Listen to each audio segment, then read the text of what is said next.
Homework help by RG पर आप सभी का स्वागत है। आज हम सीखेंगे कि साइबर क्राइम पर हिंदी में निबंध कैसे लिखें।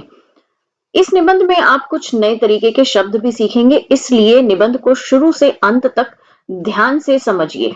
यह निबंध आपको हमारी वेबसाइट essayshort.com पर भी मिल जाएगा, जहां से आप इसको पढ़ भी सकते हैं और कॉपी पेस्ट भी कर सकते हैं।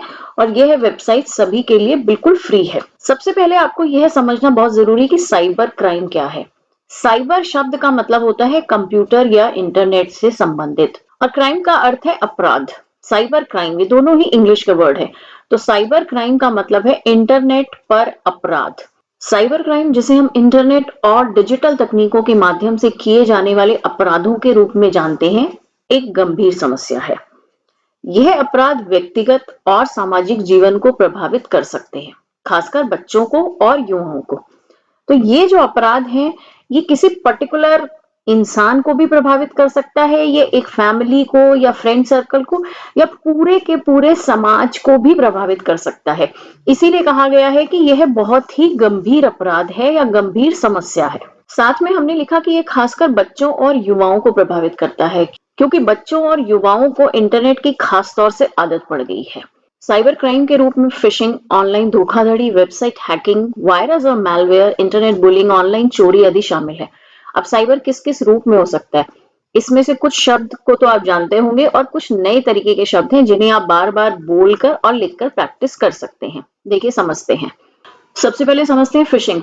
फिशिंग वर्ड आप जानते हैं कि मछली पकड़ने के लिए पानी में कांटा डाला जाता है और जिसमें कि कुछ खाना लगाया जाता है, जिसके लालच में आके मछली वहां फंस जाती है।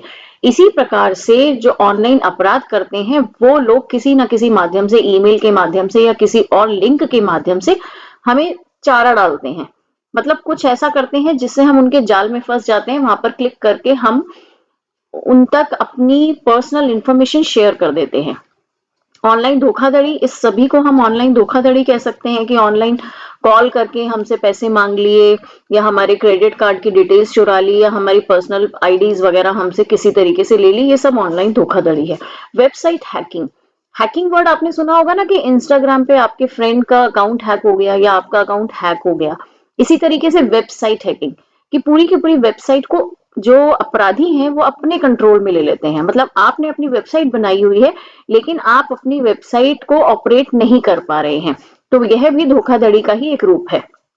वायरस और मैलवेयर, किसी ना किसी तरीके से आपसे वायरस से इन्फेक्टेड फाइल्स पर क्लिक किया कराया जाता है, जिसकी वजह से आपके लैपटॉप और फोन में वायरस आ जाता है और वे खराब हो सकते हैं।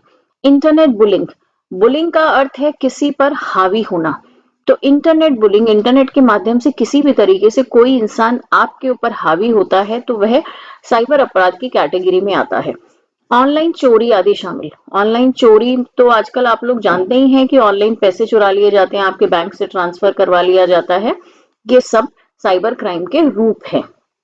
यह आपराधिक क्रियाओं से बचने के लिए हमें अपनी ऑनलाइन सुरक्षा पर ध्यान देना आवश्यक है। तो देखिए, किसी भी चीज का कोई फायदा होता है तो हमेशा उसके साथ नुकसान भी जुड़े होते हैं। इसलिए उनसे बचने का मतलब यह नहीं है कि हम उनका उपयोग करना बंद कर दें।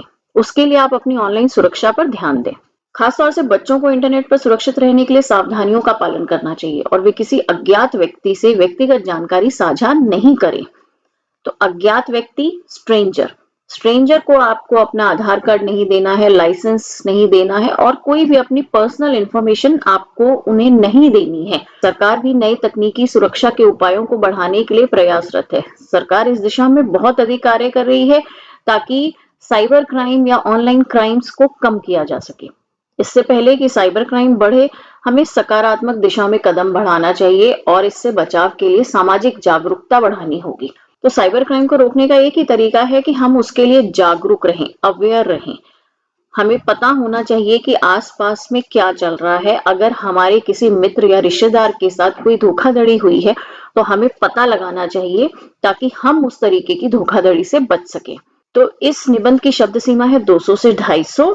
अगर आप इससे बड़ा निबंध भी लिखना चाहते हैं, तो आपको यहाँ पर इससे बड़ा निबंध मिल जाएगा, जो कि 500 से 1000 शब्द का है। आप उसे और अधिक डिटेल में पढ़कर समझ सकते हैं। तो चलिए, मिलते हैं अगली वीडियो में। तब तक के लिए गुड बाय।